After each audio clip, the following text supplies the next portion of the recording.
So this one here is a different kind of binding. Does have staples, as I see. Sometimes they're just glued. Usually the staples are on the first page. So they'll be right up here. Now there's nothing on the cover of this, so I'm going to just rip the cover off and yank it off down by the spine. Let me back this up a little bit too here, just so you can see everything that goes on. And the same thing. So the rest of the staples are going to be on the back of this.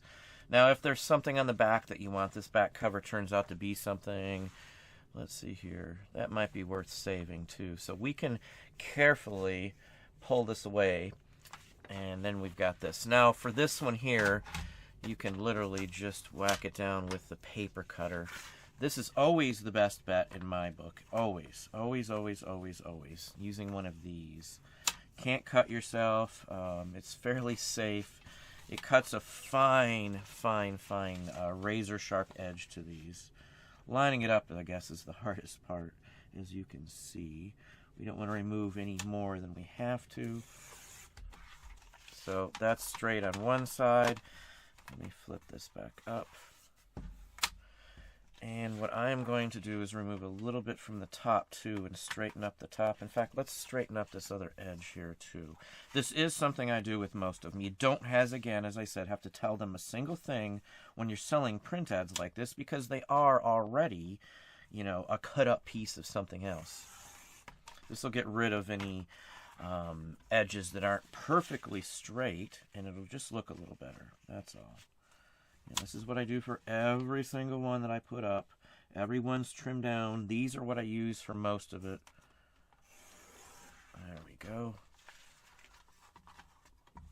So one other edge and then it will be done. And it looks much better too, because we removed some of the discolored parts of this. Just make sure you're paying attention to where it's cutting, and you shouldn't have any issues. So there we go. If you wanted a print ad from this one, it's a little closer than I would like, but you'll have to play around with this. This one's not worth very much money. It would just go in a lot. So, but it looks much nicer when you trim it all up like that. So that's another one we got out of this one. Let's continue with yanking out some more out of this one here. So as I said, I'm going to get the staples out. Let's zoom in for the staples. Now in these staples are really tight because they have to go through more material. So it's even more essential to have some sort of pry aspect. Again, don't use a staple remover. Now these are really in there. That's why I say these tools sometimes will really help. No damage to the paper from me doing it this way. So let's get up to the other one here.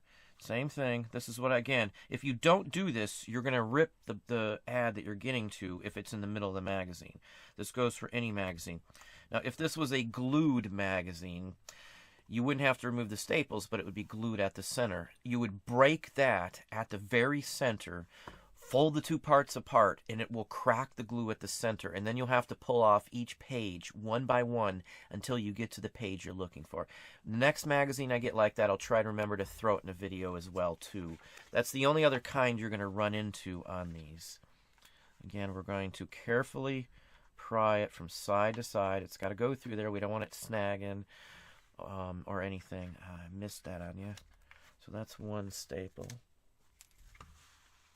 So then, again, you've got to carefully pry it side to side, and it will pull it through. It's the only way I've found that doesn't do any damage to a magazine. You don't know what's in there. You've got to cut these up when they're separated from the magazine. I've never, ever been able to get them very well otherwise. Like the doll one I just cut out, here's another one I could cut out and use too. So you're going to have to pull these out just like we did in the other one, and we'll chop them. So here's one. So we're going to put together a doll one, it looks like, out of this one. I'll have a couple at least to start with. So we're just going to take the double folded page, slide it in there, and get right up to where we're going to save it. Hold it down.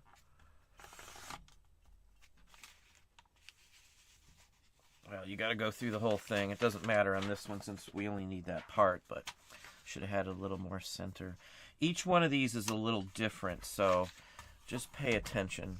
Let me go back up here, and we will cut this off from here then. Where are we at? Right about there.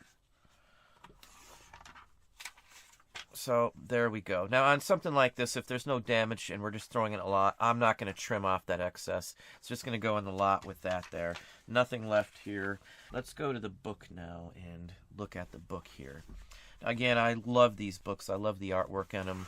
Let's turn them so you guys can see it straight up. Again, this is recorded upside down, I guess, for you guys, just for ease of being able to shoot this. So we're just looking at the examples here anyway. This one's a pretty good, easy one, only because they're all trashed out. Now, I'm keeping these for my own personal use. So let's see here what's going to be the best way. These have string on them, so we're going to take the X-Acto and we're going to cut all that string off. Know where the ones you want to keep are when you're doing this so you don't accidentally cut the wrong one. Okay. Again, if this was glue, you'd have to do it differently, and in fact, there are some pages that are glued as well. Here's another one, so we can just pull them apart. I'm going to stack up the ones that have illustrations that I'm going to keep, and the rest are going to go in the trash, recycling. There's another one. None on that one. Again, this is what I do when I'm saving these. I've done this to like Tarzan and all kinds of ones, Edgar Rice Burroughs books. I'm not really worried about that little kitten. I'm just going to discard that one. But this one here is a nice one. And it's good to always keep the title page that you have from the books you rip the illustrations apart, because many times people will want to know where it came from. It also says who did the illustration, so keep that also when you're doing this. I'm not worried about the chess games or anything like that. That's it there. Just whittle your way down till you get to the ones that you actually want. Now this one's going to have to be handled a little differently because it is glued. So we're going to see where it's glued at. This one and this one are together, and this one's separate, so we can pull this one off. So now we're just left with these right here. And I think it is on there fairly tight. We can carefully pull it off. Now, judge it on your own whether it'll pull off without damaging the paper underneath it. I can see that this paper is pretty much yellowed from age and is not going to hold up, but this is finer quality paper. This is glued in actual lithograph printed on much finer quality paper. So if I'm careful like this, it'll pull right off. So there's another one. Now I'm going to cut that off with the paper cutter, and I'll cut this little edge off here. I'm going to put them all together in a lot to sell them. Let's see what we got there. That's nothing. That one's cool. In fact, let's keep the title page separate. So let's see what we got here. Again, I love the artwork, so we're going to come back over here and cut all of the, I think they're called signatures, these sections that are in here. Just go ahead and cut them all off at the edge here. And you should be able to yank it off from there. There we go, see? So we'll just look through here. I like this one, so we definitely want to keep that one. Let's see here, Jabberwocky. It's an interesting tail on there, of course. We don't need it, though. So all of the color ones are separately glued in because they're only one single piece of paper. All the other ones are one big piece of paper. So they're done in two at a time like this, or 4 sides, 4 pages, I guess you would say. So again, on this one here, we're going to see this is glued on extra separately. That one can be hand yanked off. And then we're going to look again to see, and it looks definitely the same thing. This page is coming apart, so I don't have to worry. So there's another colored one, and here's one right up on top. Same thing. Let's see what we got connected to it. Just one page. And same thing again. This page is weak. Again, you have to judge it on your own. You don't know what's going to happen until you get to that specific book. Every book is different. So we can just yank these off as we do it. Now this one again, we don't want to mess it up. Let's cut these strings again. Now if I needed to get to the strings, I could literally do this to pull them out and then whack them right there if I wanted to. So I don't really need to do it that way, so I'm just going to cut them off like that. Okay, so now these will come right out. And we want to keep this one. And it's actually glued to this one this time. So let's see what we can do here. We're going to, again, try to separate these. And we're not going to do it successfully. I worry more about, like on books like this, I'll be worried more about these colored ones than this one here. So unfortunately, it took a rip to it there. But it'll still be fine for a lot. No big deal at all. That one's fine. That one's junk, junk, junk. Okay, so now we've finished them up. What I've got here, and let's zoom in just a little bit here, is the cutout scraps. So that's it. These are all the colored ads. I've chopped them all down on the paper cutter so I could sell these in a lot just like this. Now, who would buy these? You're talking crafters, scrapbookers, artists. I'm keeping these, honestly, the colored ones. And I've got a project for the other ones, which I might actually show in another video for the art professor with some of these size ones here. But this is the whole thing. So I had that junked out book. We chopped it all up. I could sell these separately if I wanted to as black and white original illustrations. This is done by the original artist. These are the same ones from the very first printing. So knowing the difference, just look them up if you're not sure. The colored ones are obviously the nicest ones here. Excellent, excellent artwork on these. So if I list these, I would not list them separately. I doubt they would sell that well. Something like this, I'd probably put like $30 on it or something, $34.50 or something as a lot. Took me about 6 or 7 minutes to chop this all up. Obviously, I slowed it down a little bit to show you in the video, but this is what I wanted. There's nothing on the back. People could mount these. They could do decoupages. They could use them for who knows what. But the artwork's very nice. These are just what I'm looking for when I want something to cut up. Don't cut up any book. This is a specific one. We saved the title page, so I know who the artist is on here. Anyway, they're very nice illustrations. These, again, are the originals, and I do believe these are copyright-free at this point also. So, fine example of cutting these apart. So, hopefully that helped you out. I got one more here. Let's just show you the last one I got out. And that is it. So, and they all came out very nicely. You can see book was crapped out, book was junk, but I still was able to get some value out of a junk book. This book, I don't think I paid for. I think it was given away because of the condition of it. So, that's what I got. Now I'm going to put these in a little sleeve, and that's how they'll be stored till they're sold, or if I'm keeping them for myself, obviously that's a different story. There was one damaged. Sometimes it might be wiser to remove the damage so it doesn't bend it any farther. So I may just do that, but you can see it on here. So anyway, that's about it on cutting up. We're going to cut over, and we're going to talk about stamps on postcards specifically, and I'm gonna show and compare and show you the difference.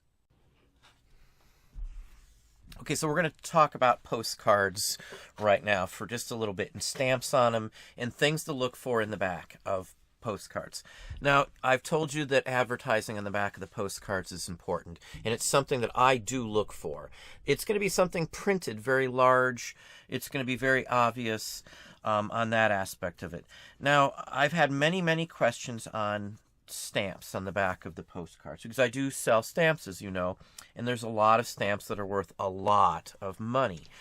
But for postcards, and I'm going to just be blunt and straight to the point, I don't think I have ever in the history of selling postcards and stamps found a stamp specifically on the back of a postcard that was ever worth selling on its own. Ever. And I've looked at, I'm going to just guess, a couple million postcards probably in my day. I would say that's probably not an over-exaggeration. I've been into postcards since, probably the 1990s. Early 1990s would be probably my guess. Parents had them, grandmother had them. I've messed with paper since that point, easily. One thing you'll have to know about stamps on postcards, and they can be used for some things, and they're very useful on many aspects, including dating.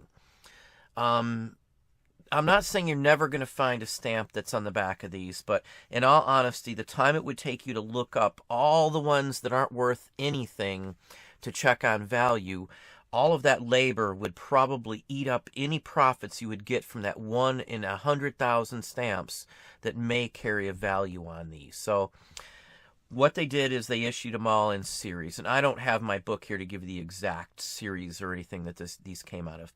But you can look them up readily online. There's Wheat Around Washington. This is George Washington. And for one period, they would issue these on a certain date. And for several years, sometimes a decade, they could possibly use the same design. Now, each denomination in this design is going to be Washington. And, 1 cent is a green one, 2 cent is this is a rose, and here's another one. These are the same stamp technically, but they're different numbers because they were printed in different colors intentionally. This is Carmen and this is Rose. So they have different numbers. They're technically the same overall design, but they are different stamps. So that gets confusing to some people. And in fact, this one's a little slightly different than even this one here. So again, I've talked about varieties. There may be some random variety one on here that could hold some value. But by the time you get it off and stuff and mess with it and look it up and looking at so many ones to try and find a value and hope to get a good one, it's just not worth it, because I find these loose all the time and I still don't find the good varieties when I'm just buying paper stamps. If these weren't used, they'd be worth a little more too, but other than that. And there's another difference on here too. Look how 2 cents is written. And here it is with a 2, a numeric 2, and here it is spelled out, which it would be the correct way in English you would spell out 2. Any, obviously, number you spell out up to a certain point. So, anyway. Now, they all look very, very similar. Everything in here. And let's show you, let's mix it up for a second here now. Let's show you this one here. Now, we've got Franklin with the same basic design. Now, it's changed. You'll see 1 cent. So now they issued a secondary set off this first one. So you've got 1 cent Franklin. There's a 2 cent Washington with the same basic principle as you see here. So, and that's what you're going to find are combinations of what we're showing you right here. This is what you're going to find for the most part. All kinds of ones just like this. Maybe different varieties, different colors. Here's from a line. That's a plate line where another sheet would have hooked up right next to it, and then they're chopped. But again, some of these are slightly different colors, and you can see. And even the die or the stamping on this one's a different version of this same stamp here. Again, they don't have much value, so it's just not even worth looking these up. Sometimes these cancellations can hold a higher value than any of the stamps. And again, I'm going to say this one more time. I have never gotten a stamp that was worth messing with on the back of a postcard. Ever. So I've never ever had to sell one of those. These all look so similar though. So let's pull up something else and let's show you how similar some of these can look. And let me give an example of each one here. So hang on 1 second. That's all of those. Okay, so now we've got what would be very similar as well. These two look extremely similar. This is from the teens. This is from the 1910-ish probably. So first, second, third rendition of a similar stamp. Now this is a terrible perforation, and this one, just a terrible perforation, I guess I could say. But they're different. So, and they look so similar if you don't pay attention to what you're looking at. Franklin and Washington are on the majority of the stamps from this day. That's just the facts of the day, and you're going to run into that. And then they've done a little later version. You can tell by the color on them, too. So, again, I don't remember these specifics, but this one's postmarked 1934. I wish that one was postmarked, but it's not. This one's 1909.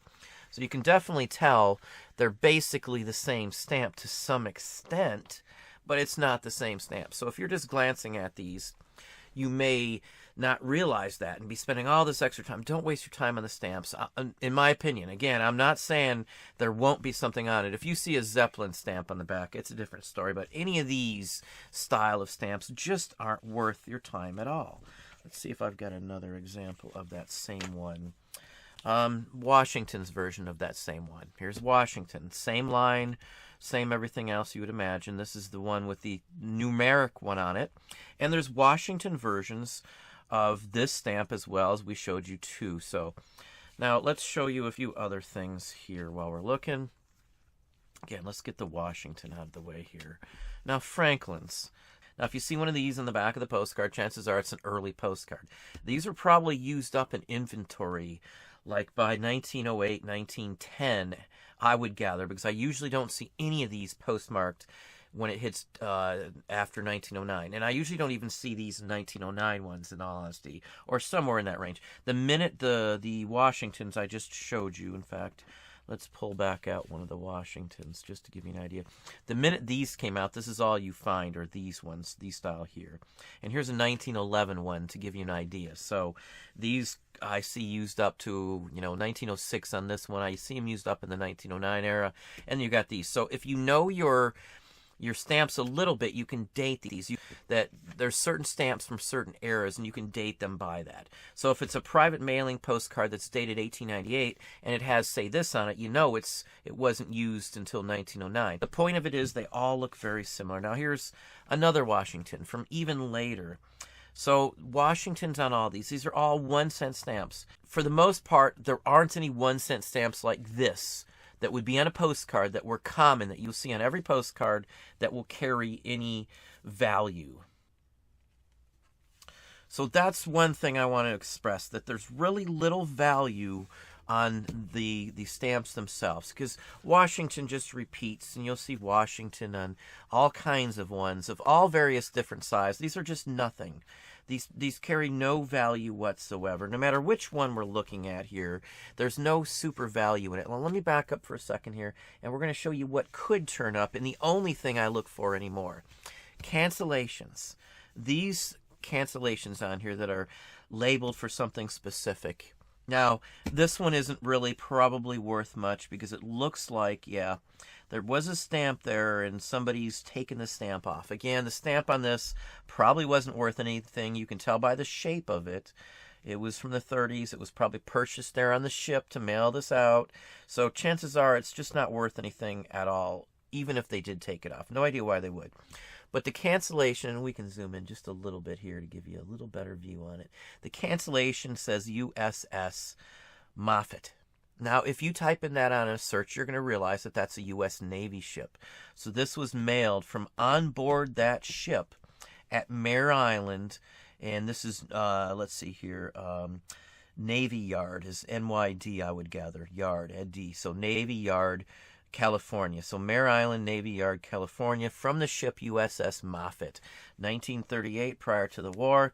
Had that stamp on there, it could have been worth some money. I might have been able to get $8 or $10 for it because of that. Now, you got to realize, too, though, what's on the other side? Is it more valuable as a postcard? And unfortunately, in this case, this is from the Hawaiian Islands before it was a state. This may hold an $8 or $10 value or dollar value on its own.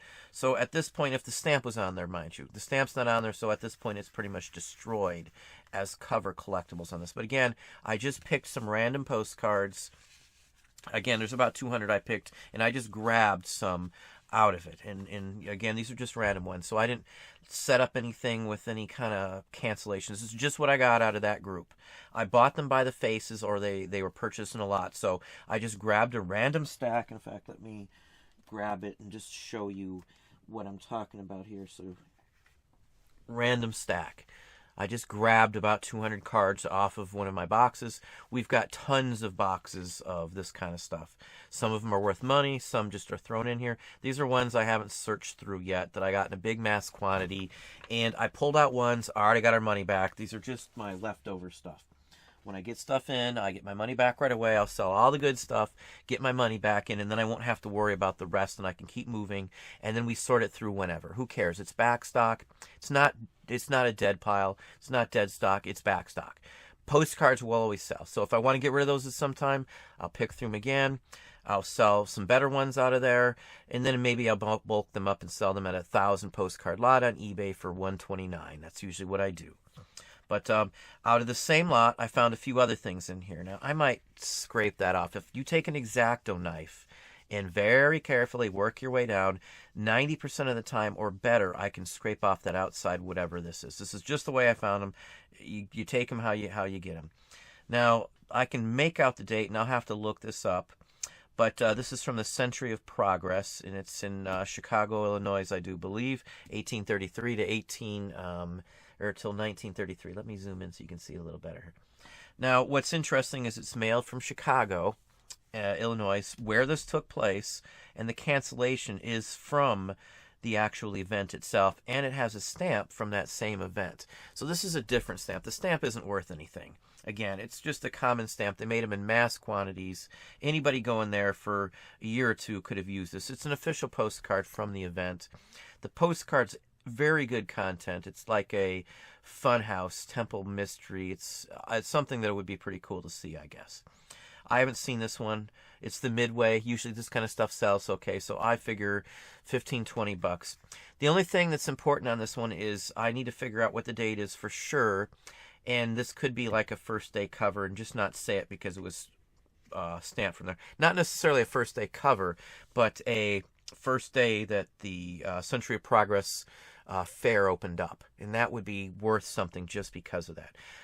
I may be way off. I don't remember at all. It says August something on here. It may have happened, even the wrong year that I'm looking at this. So I'll just do a real quick Google search and I'll look up when did this happen, Century of Progress, the opening day. And if it's not the open day, it's just a postcard. It's not worth anything else from the back.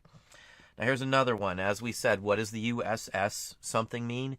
This is the USS United States Steamship Nebraska. That's basically what that stands for in my book. 1909, as I said, one of the latest ones. I usually see this stamp here used. Now here's a not there. I can't make that out. C14, so that's probably like a station or some kind of government number or something like that, I would gather. But it was mailed from the ship. This early bar style is an earlier style one. Probably started to use similar ones in the Spanish-American War. This one could hold some value if this ship has something famous that happened to it. Now, there could be a USS Nebraska that there was in World War II, but this would not be the same ship. They renamed something, just like in Star Trek. They've got the NCSS, or whatever the technical term is, Starship Enterprise D and ABC. And, there's different versions of these, and they do that even like this here, like the USS Constitution or Constellation or any of that kind of line of ships. So anyway, this is worth looking up only for that. If this ship has nothing valuable about it whatsoever, nothing happened, it may not be worth a thing. They could have been part of the Great White Fleet at this exact time. Now, the Great White Fleet was a fleet of American ships that went around, and they painted them white, and they wanted to be for like presentation, and they traveled around the globe and went to like Japan and some other areas. So anyway, interesting story, but that's just one aspect on that. Now, here's another one here. Now, there's no stamp. Again, somebody took the stamp off. It's probably a common stamp by the shape. It's not a commemorative, nothing fancy. Unfortunately, this one might have been a little better than most, but I still doubt that. But I wanted to point this out, what this means, and something to pay attention to here. Now, it was mailed from Boston.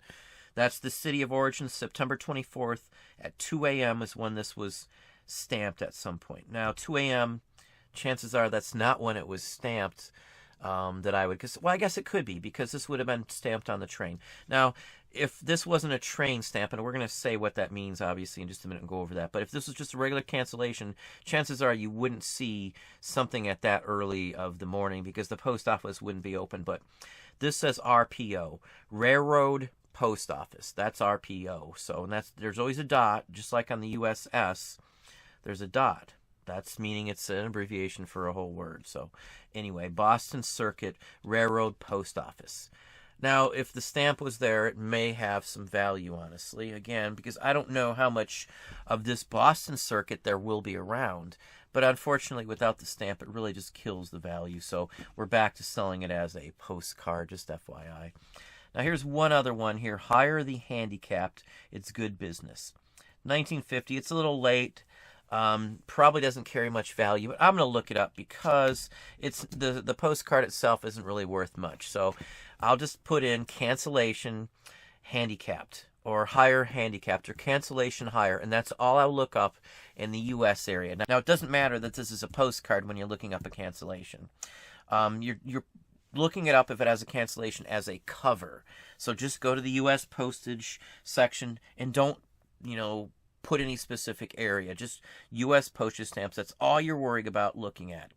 The whole. Don't zoom in on anything. Don't go to covers. Don't do anything. Just type in hire and cancellation, or handicap and cancellation. As little information as you can is how you want to search up anything like this. But one other thing here I wanted to show you too, and let me get the book out here just so we can go over all bases here. I'm going to open up and pull out my stamp book here that I showed you prior to this. And I just want to talk a little bit more about the stamps. So here's the ones, some of the ones that are in my book that I showed you in another video. And I don't want anybody being confused on this, and I want to make sure everybody gets this. Now, these are from 1898, these Franklins. Now, look at the difference. In fact, let me see if I've got a pair of tweezers here. In fact, I do, because I usually do. Let me pull one out here, and we're going to show you. You got to pay a lot of attention to stamps to know the difference. Look at how close they are. Now, most of these here, these 1890s, you won't find on a stamp. And this one has some damage, or does it? Yeah, maybe a little bit. But you won't see these on a postcard usually. Didn't have too many postcards in circulation, but they look so similar.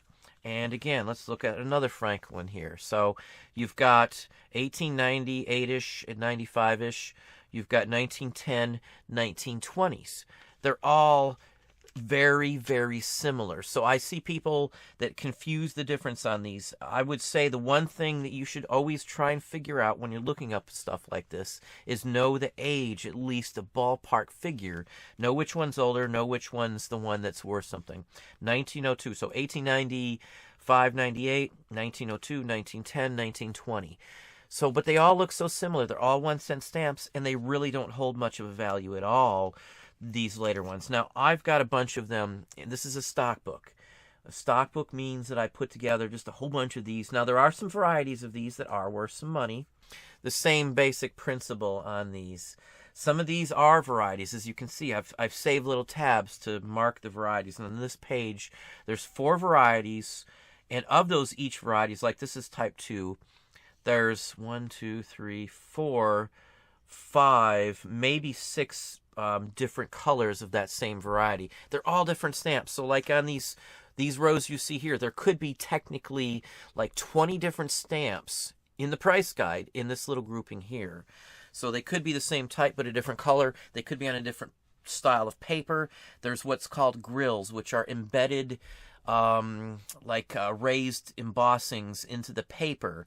In that way, you couldn't wash off the ink. People would run these through some type of technical thing, and they were able to remove the cancellations, and then they'd reuse them and sell them to people, and people would be able to send them a second time. So sometimes there's more reasons why they're different stamps than any naked eye would tell. But again, the stamps are very similar across the board like this. So you've got to pay close attention to know the difference. Again, they look very similar, but they're not the same stamp.